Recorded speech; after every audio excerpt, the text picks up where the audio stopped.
여러분, 지난주 24장에 대해서 잠깐 요약해서 말씀드리겠습니다.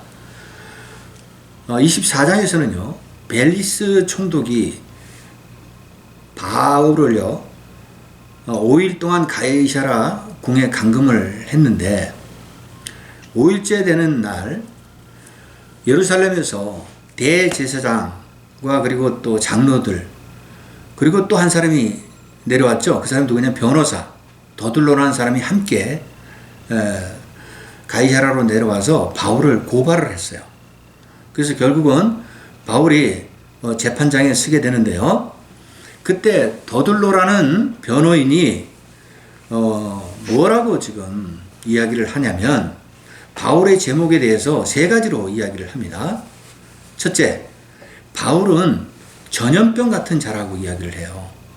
그러면서 로마 제국 어디를 가든지 바울이 가면 폭동이 일어나고 소유가 일어나게 된다. 그러면서 사회적으로 이 자는 문제가 있는 자다 라고 이야기를 합니다. 그게 첫 번째 제목이에요. 그 다음에 두 번째 제목은요, 바울이 나사렛 예수가 만든 기독교라는 새로운 종교의 핵심, 우두머리라고 이야기를 합니다. 괴수라고 이야기하면서 바울은 이단의 종교를 믿는 그런 사람이다 라고 주장을 하는 거예요. 그리고 또 세 번째는 바울은 예루살렘 성전을 더럽히고 또 모독을 했다라고 제목을 이야기한 겁니다. 그러니까 예루살렘 성전에 이방인을 데리고 들어가서 성전을 모독을 했다라고 이야기를 한 겁니다. 자, 이것을 듣고 있던 거기에 재판장의 유대인들이 더둘로가 이와 같은 소송을 이야기하자 환영을 하면서 박수를 쳤어요. 옳다고 그런 어떤 소리를 지르면서 박수를 친 겁니다. 자, 이와 같이 벨리스 총독이 더둘로가 이야기하는 그런 어떤 죄목을 듣고 난 다음에 그 다음에는 이제 바울에게 네가 변증할 차례다라고 기회를 주게 됩니다. 그래서 이제 바울이 이야기를 시작하는데, 지금 방금 말한 더둘로가 세 가지 죄목을 이야기했잖아요. 그거에 대해서 하나하나씩 반증을 하기 시작합니다. 그 첫 번째 반증은 뭐냐? 자기 보고 로마 제국 가는 데마다 폭동이 일어나고 소요가 일어났다고 그러는데 자신은 그런 적이 없다는 겁니다. 오히려 소요를 일어나게 하고 폭동을 일어나게 한 거는 유대인들이 자기를 따라가면서 괴롭히고 죽이려고 했다라고 반증을 한 거예요. 그 다음에 두 번째, 자신을 이단의 종교의 핵심 괴수다라고 이야기를 하는데, 내가 믿는 하나님, 아브라함의 하나님, 유대인들도 믿지 않느냐 이게요. 그리고 또 모세오경이라든가 선지자들이 이야기한 선지서, 시가서, 이 구약 성경에 대해서 바울도 다 믿는다는 겁니다. 유대인들이 믿는 성경 자신도 믿는다는 거야. 그리고 또 바리새인들은 부활 신앙을 가지고 있지 않습니까? 바울도 나도 부활 신앙을 가지고 있다라는 거예요. 근데 어떻게 해서 내가 이단이냐? 오히려 이단은 사두개인들 아니냐? 지금 대제사장, 그런 높은 지위에 있는 사두개인들, 그들은 모세의 오경만 믿고 구약 성경은 믿지 않았어요. 다른 선지서라든가 시가서 이런 것들은 믿지 않았다고요. 그리고 그들은 부활 신앙을 믿지 않았어요. 오히려 그들이 이단이면 이단이지 바울은 자신은 이단이 아니라고 이야기를 한 겁니다. 그리고 또 세 번째, 바울이 성전을 더럽히거나 모독을 했다는데, 바울이 지금 예루살렘에 올라간 목적은 뭐였습니까? 그 예루살렘 교회 유대인들 동족들 기근이 들어서 지금 경제적으로 굉장히 핍박을 받고 있는데, 구제헌금을 여러 지역에 복음을 전하면서 걷어가지고 그 구제헌금 전해주러 왔다는 겁니다. 그리고 예루살렘 성전에 올라가서 예배를 드리려고 했는데, 또 정결의식을 행하라고 해서 일주일 동안 정결의식을 행했고, 그리고 자기가 이방인을 데리고 성전에 들어가거나 그러지 않았다는 겁니다. 괜히 오해를 해가지고 에베소에서 온 그 드로비물을 성 중에서 성 안에서 만난 게 아니라 바깥에서 만나서 거리에서 이야기를 한 건데 그걸 성 안에 데리고 들어가서 성전을 모독했다고 그러는데 거기에 대한 증인들이 여기 다 있지 않느냐 이게요. 확인해보면 아는데 왜 증거도 없이 자기를 죄를 지었다고 이렇게 몰아세우느냐. 바울이 그렇게 반증을 한 겁니다. 자, 그와 같은 바울의 변론을 듣고 있던 벨리스 총독이 아무리 들어봐도 이거는 바울에게 죄가 없다라는 것을 확인을 한 겁니다. 만약에 바울에 문제가 있다고 그러면 종교적인 문제, 즉 예수 그리스도가 죽어서 부활했다라는 그 문제가 자기들끼리 싸움이 될 수가 있는데 그거는 정치적인 문제가 아니라는 겁니다. 종교적인 문제이기 때문에 그들끼리 해결을 하도록 하는 게 낫지 않겠느냐 그런 생각을 하면서 바울에게는 무죄라고 판단을 한 거예요.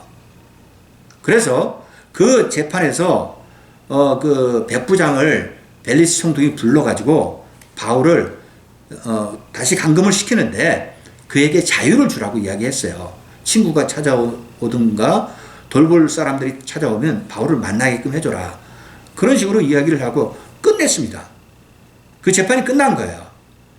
그런데 벨리스 총독은 며칠 후에 자기 아내 드루실라와 함께 바울을 불러서 물어봅니다.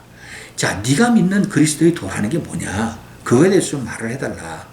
그러니까 바울이 그들이 지금 부활에 대한 관심이 있다는 것을 알아채고도 부활에 대해서는 이야기를 하지 않고 의와 절제와 하나님의 심판에 대해서만 이야기를 합니다. 그러니까 그들이 원하는 것을 지금 얻지를 못했거든요. 다시 벨리스 총독이 바울을 2년 동안이나 감금을 시킨 거예요. 가이사라 궁에다가. 그러면서 시간 날 때 바울을 불러가지고 여러 가지를 물었는데 중요한 거는 바울이 가져온 그 구제 헌금을 착취하기 위해서 그런 의도로 바울을 불러서 물어본 겁니다. 그러나 결국 벨리스 총독은 2년 후에 그 자리에 뜨게 됩니다. 그리고 새로운 베스트 총독이 취임을 하게 되는데 오늘 본문은 베스트 총독에 관한 이야기입니다. 자, 그래서 전체적인 내용을 다시 한번 제가 요약을 해드리겠습니다. 오늘 본문의 내용이에요. 새로운 베스트 총독이 부임한 지 3일째 되던 날 그는 예루살렘에 있는 대제사장과 유대 지도자를 만나러 예루살렘에 올라간 것입니다. 그런데 대제사장과 유대 지도자들은 베스트 총독에게 바울에 대한 이야기를 꺼내면서 현재 가이사라에 감금되어 있는 바울을 예루살렘으로 옮겨달라고 요청을 한 것입니다. 즉 그들은 바울을 이동시키는 중에 매복하고 있다가 죽이려고 했던 것입니다. 그러나 베스토 총독은 이를 거부하면서 만약에 바울을 고발할 것이면 가이사라에 와서 고발을 하라고 단호하게 말한 것입니다. 그리고 베스토 총독은요, 약 10일이 지나고 가이사라로 내려갔는데 그때 함께 온 예루살렘의 유대인들이 바울을 고발했으나 그들은 바울의 죄에 대해 아무런 증거를 또 제시하지 못한 것입니다. 따라서 바울은 베스토 총독이 주관하는 재판에서 2년 전과 똑같이 자신은 아무런 죄가 없음을 변정을 한 것입니다. 그런데 베스토 총독은 이러한 바울에게 예루살렘의 그 사내들인 공회에 가서 다시 한번 재판을 받아보는 것이 어떻겠느냐고 권유하자 바울은 자신은 로마 시민이므로 로마법에 따라 가이사 황제에게 상소하겠다고 말을 한 것입니다.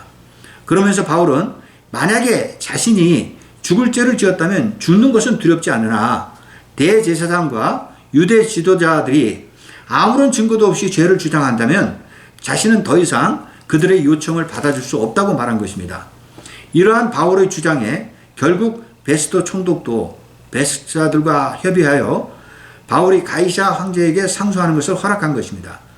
그런데 며칠 후 아그리빠 왕과 버니게가 베스토 총독에게 문안 인사를 하러 온 것입니다.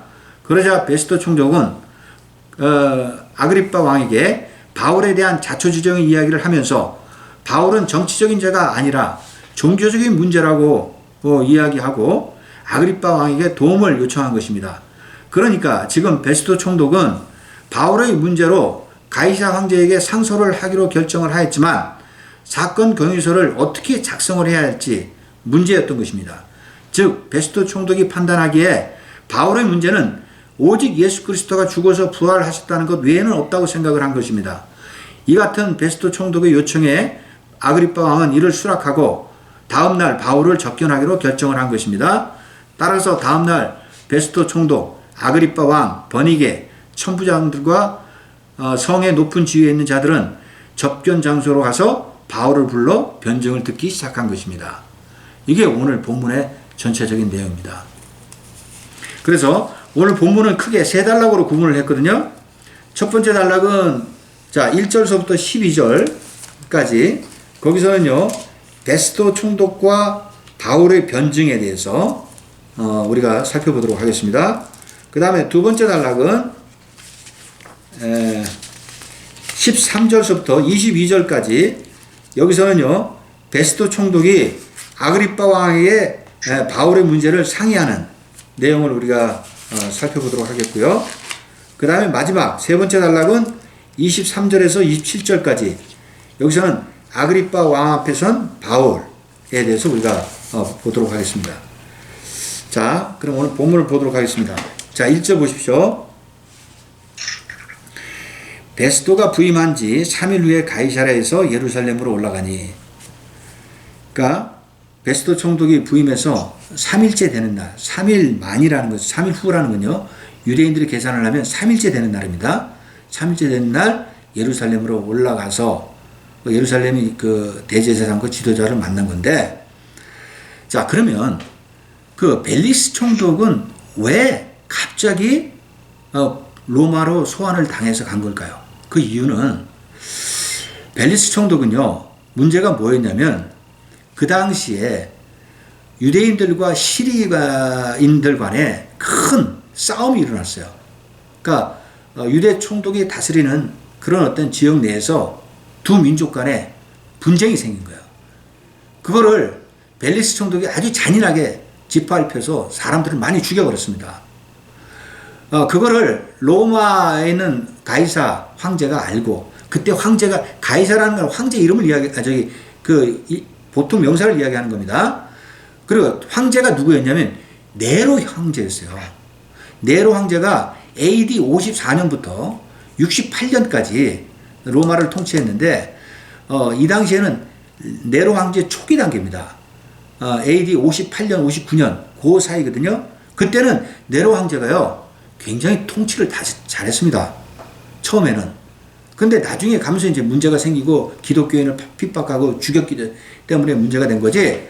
이 당시에는 네로 황제가 제정신이었어요. 자, 그래서 그 벨리스 총독을 본국으로 소환시킨 겁니다.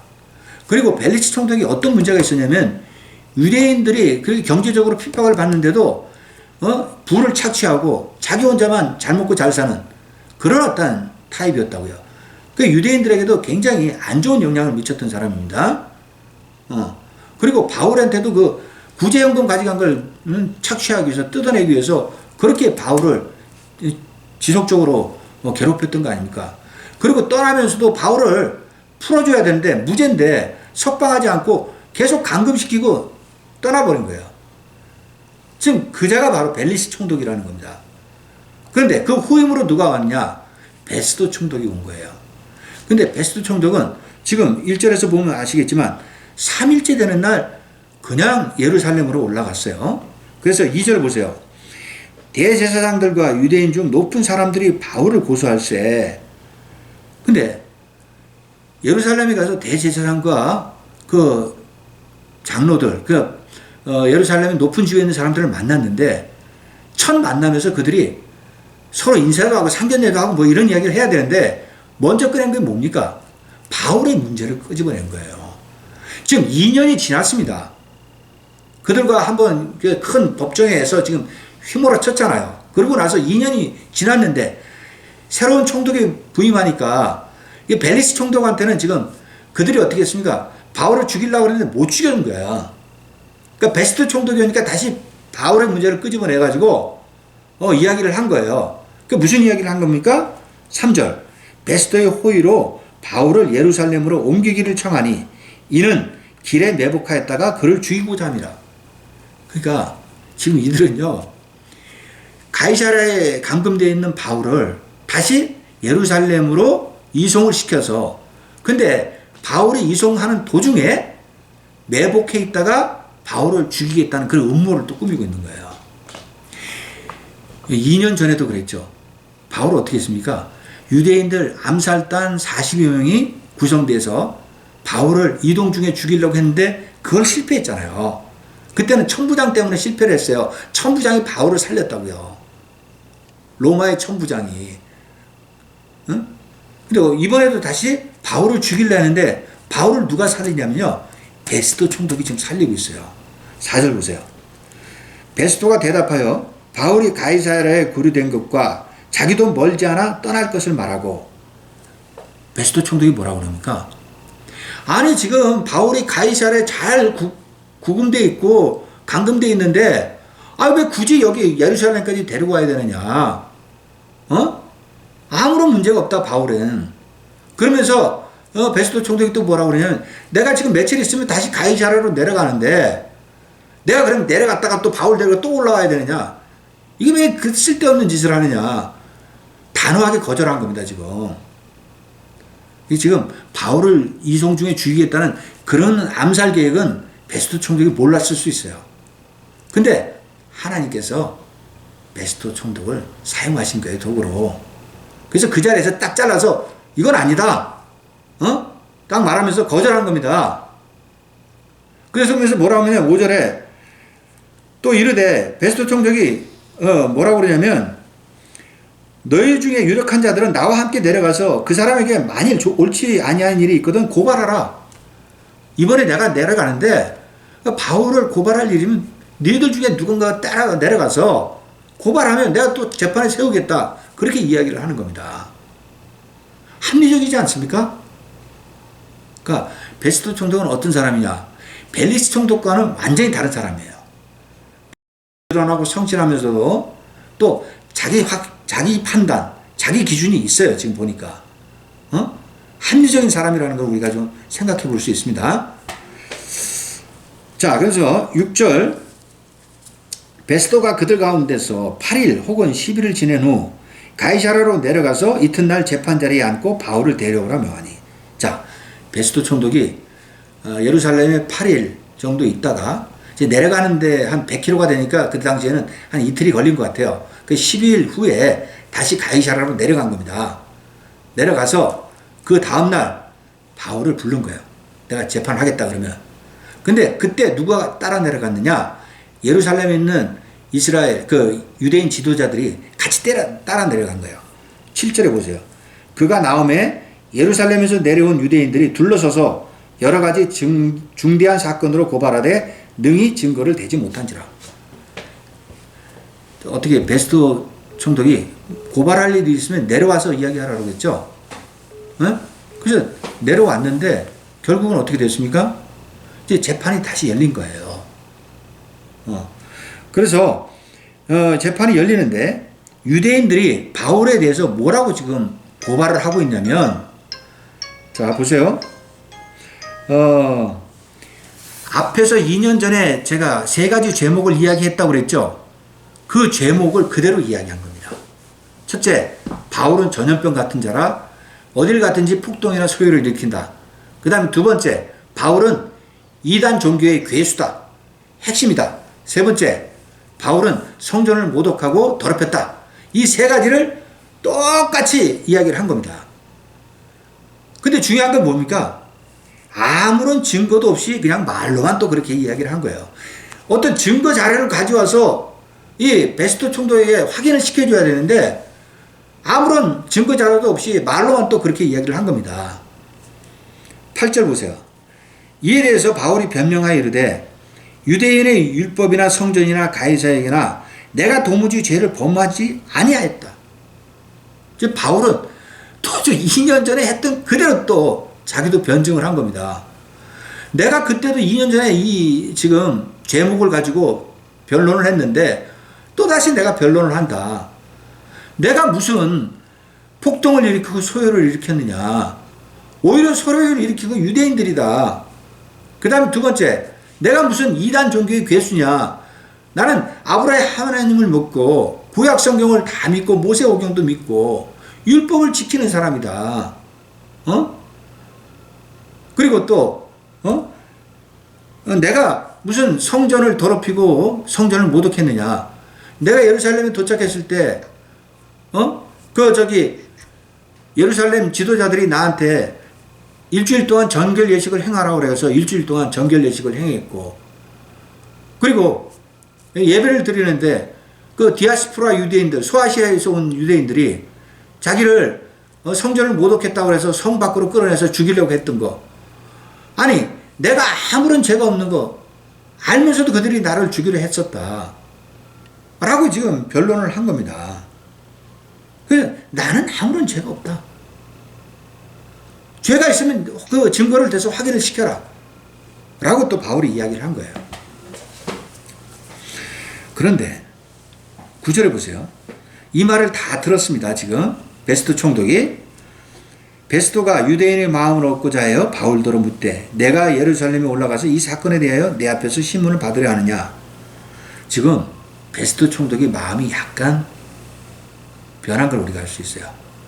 지금 자기가 지금 재판을 해보니까 바울은 아무런 문제가 없는 거예요.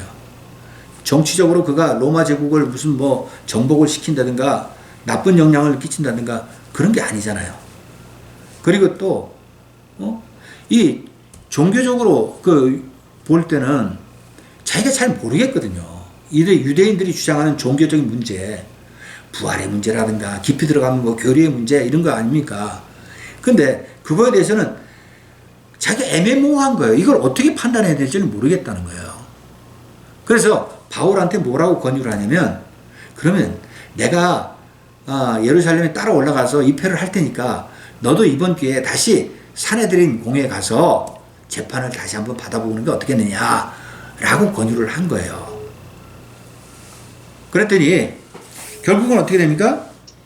지금 문제는 이 베스트 총독이 보기에는 바울은 죄가 없다고 판단을 한 겁니다. 이거는 죽을 죄가 아니라고 이미 확신을 쓴 거예요. 근데 10절에 보세요. 바울이 이르되 내가 가이사의 재판 자리 앞에 섰으니 마땅히 거기서 신문을 받을 것이라. 지금 바울은 마지막에 지금 뭐라고 이야기하냐면요. 그러면 내가 이제는 로마 시민이기 때문에 로마 법에 따라 재판을 받겠다. 지금 사내들인 공회고 뭐고 이제 다 이제 아니라는 겁니다. 그러면 내가 그럼 마지막 재판을 어디 가서 받겠냐? 로마에 있는 가이사 황제한테 가서 받겠다 라고 이야기를 한 겁니다. 그러니까 그 당시에요, 로마 시민권이 있는 사람들은 중요한 재판은 로마 황제 앞에 가서 받을 수 있는 그런 기회가 열려 있었던 것 같아요. 바울이 그걸 알고 지금 이 자리에서 이야기를 한 겁니다. 자, 그러면서 또 뭐라고 그러냐면, 당신도 잘 아시는 바와 같이 내가 유대인들에게는 불의를 행한 일이 없다. 내가 유대인들에게 무슨 잘못하고 죄를 지은 게 있어야지 그들한테 가서 또 재판을 받지. 아무런 죄가 없는데 내가 왜 또 그 사내들인 공에 가서 유대인들한테 가서 재판을 받게 되느냐. 아니라는 겁니다. 딱 바울도 잘라서 이야기를 해버립니다. 그러면서 11절에 만일 내가 불의를 행하여 무슨 죽을 죄를 지었으면 죽기를 사양하지 아니할 것이나 만일 이 사람들이 나를 고발할 것이 다 사실이 아니면 아무도 나를 그들에게 내줄 수 없나이다. 내가 가이사께 상서하노라 한대. 그러니까 바울은 내가 죄를 지어서 죽을 죄를 졌다 그러면 죽겠다는 겁니다. 내가 죽음을 두려워할 것 같으냐? 나 죽음 두려워하지 않는다는 거예요. 그런데 분명한 것은 내가 지금 유대인들에 의해서 고발당하고 뭐 죽임을 당해야 된다고 그러는데 확인해 봤지만 아무런 죄가 없지 않느냐. 그렇다면 이제는 내가 그들한테 더 이상 끌려갈 이유가 뭐 있냐 이거죠. 더 이상 그들은 나에게 그런 요청을 할 자격도 없다. 따라서 나는 더 이상 그들하고는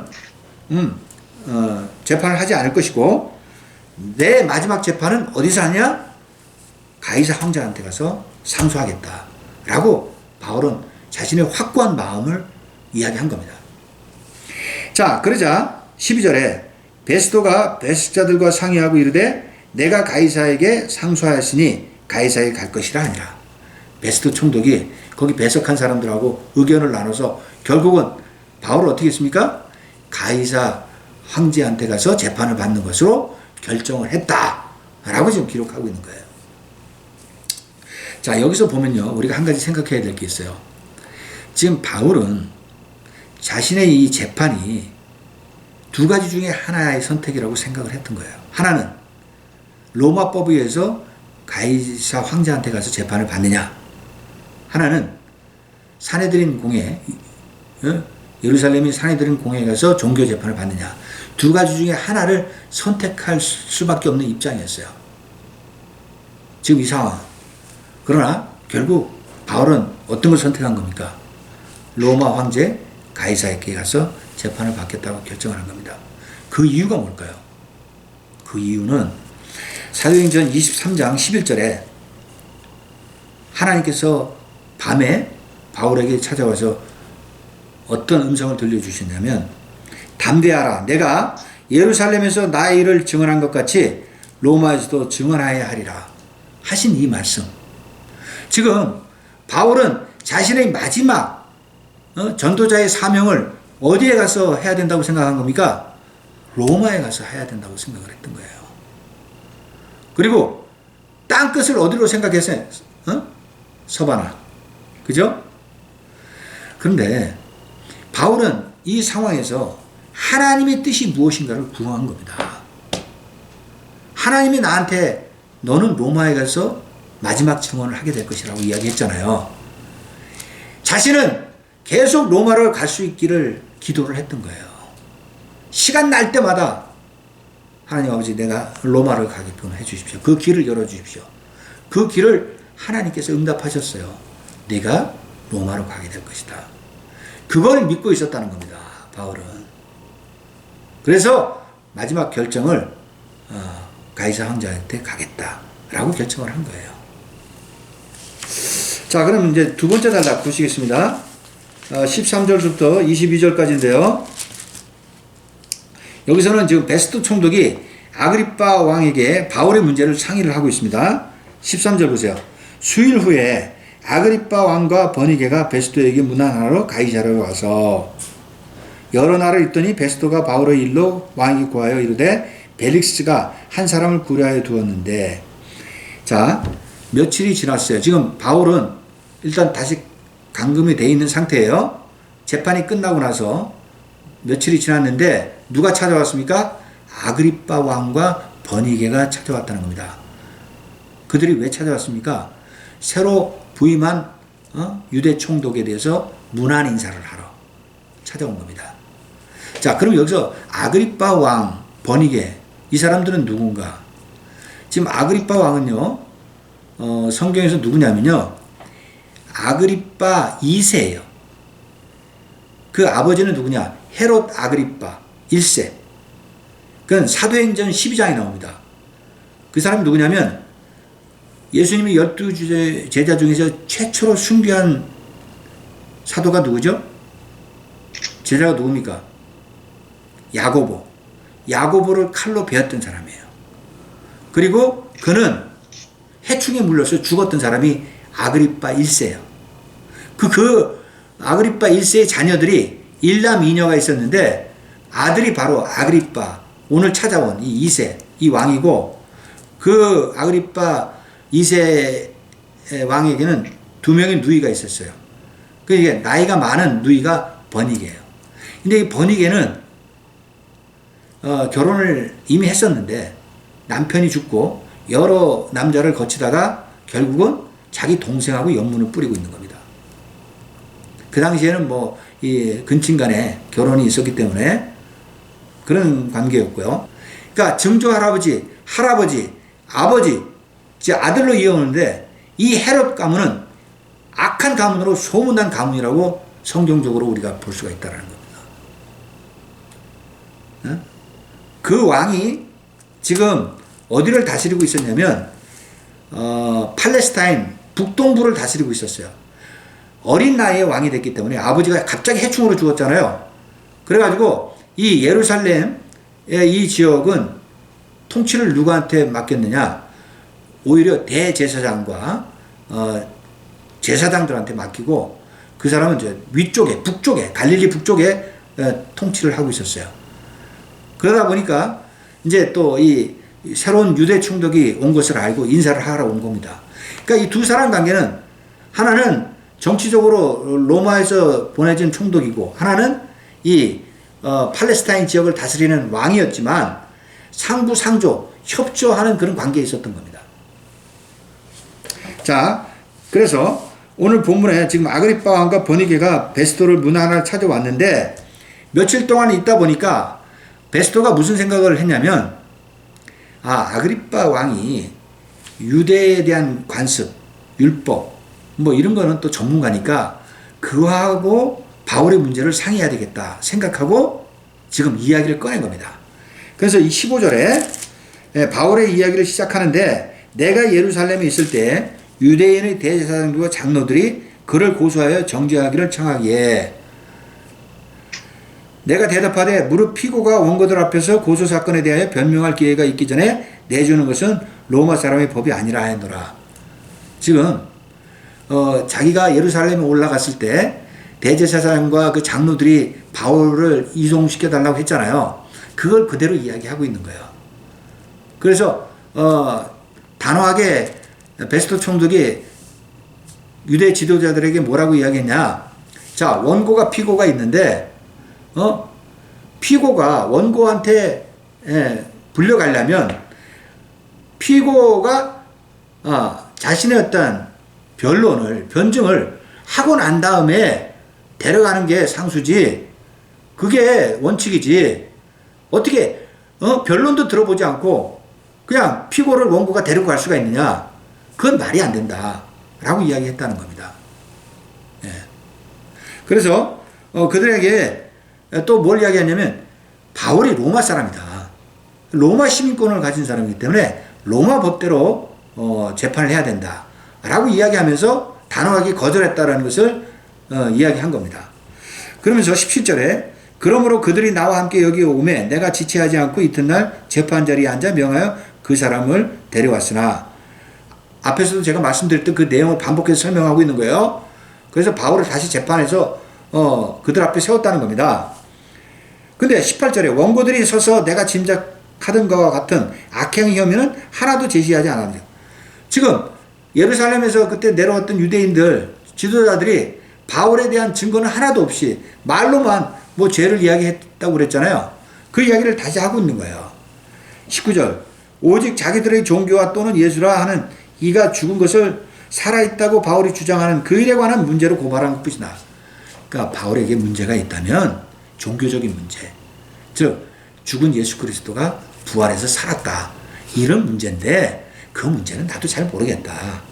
그건 그들의 문제지 내가 그것까지는 진짜 잘 몰라서 당신하고 이것을 협의하고 있는 거다 라고 지금 아그리빠 왕이 이야기를 하고 있는 겁니다 지금.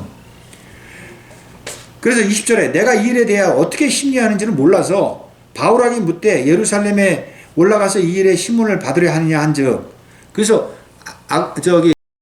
베스토 총독이 바울에게 물어봤잖아요. 네가 그러면 사내들인 공에 가서 다시 한번 이 종교적인 문제를 가지고 재판을 받아볼래? 이야기를 했다는 겁니다.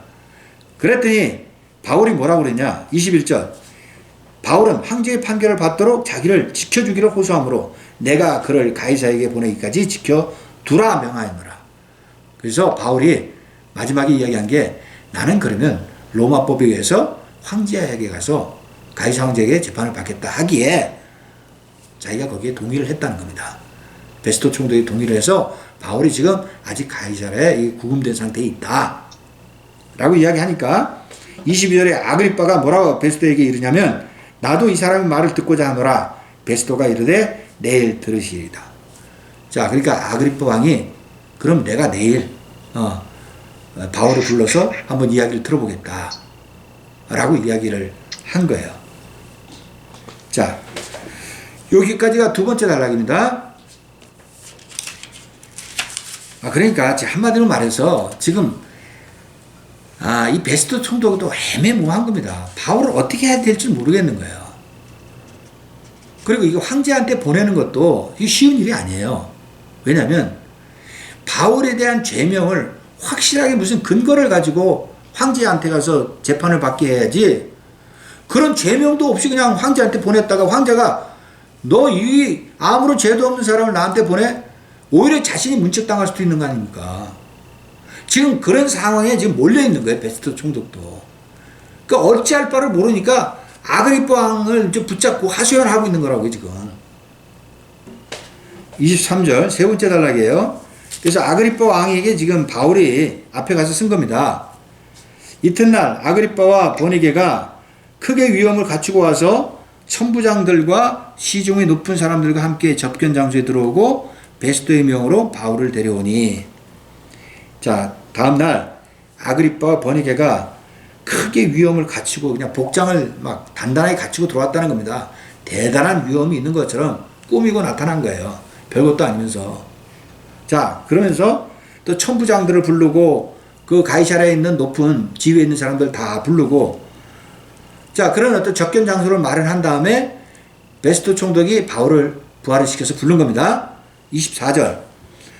자, 그 많은 사람들이 모인 자리에서 베스토가 말하되, 아그리빠 왕과 여기 있는 여러분이여, 당신들이 보는 이 사람은 유대의 모든 무리가 크게 외치되 살려두지 못할 사람이라고 하여 예루살렘에서와 여기서도 내게 청원하였으나. 그러니까 아그리빠 왕 잘 들어보세요. 지금 이 바울이라는 사람은 유대인들이 예루살렘에서도 그렇고 여기 내려와서도 그렇고 뭐 바울을 고발하면서 저 사람 죽여야 된다, 저 사람 살려둬서는 안 된다 라고 나한테 고발을 하고 청원을 해서 재판장에 세워봤다는 겁니다. 그래서 바울의 이야기를 다 들어봤는데 25절 내가 살피건대 죽일 죄를 범한 일이 없더이다. 아니, 바울을 아무리 봐도 자기는 죽일 제목을 찾지 못했다는 거예요. 바울은 죄가 없더라는 겁니다. 정치적으로 그가 로마 제국을 뭐 정복시키려고 한 것도 아니고 사회적으로 문제를 일으킨 것도 아니고 아무것도 없는 그런 무죄의 상태라는 거예요. 그 자기가 확인했다는 거예요. 그런데 만약 문제가 있다 그러면 그건 어떤 문제라고요? 종교적인 문제. 그거는 내가 뭔가 있는 것 같은데 그것도 잘 모르겠다는 겁니다. 그래서 그가 황제에게 상소한 거로 보내기로 결정. 바울이 나는 그러면 로마법에 따라서 황제에게 가서 상소하겠다, 재판을 받겠다 해서 베스토 총독이 자 그렇게 하자 라고 지금 허락을 했다는 겁니다. 26절 그에 대하여 황제께 확실한 사실을 아랠 것이 없으므로 신문 안으로 상소할 자료가 있을까요? 당신들 앞, 특히 아그리빠 왕 당신 앞에 글을 내세웠나이다. 그러니까 제가 방금 전에도 이야기했던 거 있잖아요. 지금 베스토 총독은 가이사 황제한테 바울을 보내는데 바울에 대한 무슨 보고서를 작성해서 보내야 될 거 아닙니까? 이가 어떤 죄로 인해서 문제가 돼서 황제한테 이렇게 보냅니다. 그러니까 무슨 뭐 사건에 대한 경위서라든가 사건에 대한 진술서라든가, 우리가 이게 법원에 가면 지금도 그런 거 많이 작성하거든요. 어떻게 해서 네가 죄를 졌는지 경위서 작성해라, 무슨 진술서라. 저는 그 법원에 대한 얘기를 너무나 잘 알고 있어요. 그러니까 그런 거를 지금 이때 당시에도 베스토 총독이 찾고 있는 거예요. 왜냐면 자기도 총독으로서 뭔가 확실한 걸 가지고 황제한테 이야기를 해야지, 아무것도 아닌 걸 가지고 이야기했다가 된통 자기가 당할 수도 있거든요. 그러니까 그런 걸 다 감안. 이 사람은요 굉장히 신중한 사람이에요. 그 자기가 맡은 일에 대한 최선을 다하는다, 충성을 다하는 사람, 그런 사람이라는 걸 우리가 알 수 있지 않습니까? 그래서 지금 아그리빠 왕, 당신이 유대인에 대해서는 나보다 전문가니까 좀 그런 어떤 문제가 될 만한 게 있으면 거리를 좀 만들어 주소 라고 지금 부탁을 한 겁니다, 지금. 자, 27절. 그 제목도 밝히지 아니하고 죄수를 보내는 것이 무리한 일인 줄 아나이다 했더라. 그러니까 이 베스토 총독이 마지막에 뭐라 그러냐. 아무런 제목도 없이 죄수를 황제한테 보내는 거, 그건 무리라고 나는 생각한다. 라고 하면서 오늘 본문이 끝나고 있는 겁니다. 그래서 26장도요, 계속 이제 바울의 이야기가 변증이 되는 거예요. 아그리파 왕 앞에서 바울이 자신의 이야기를 또 이야기합니다. 지금 바울은요, 재판을 몇 번째 받는, 지금 네 번째 받는 거예요, 지금.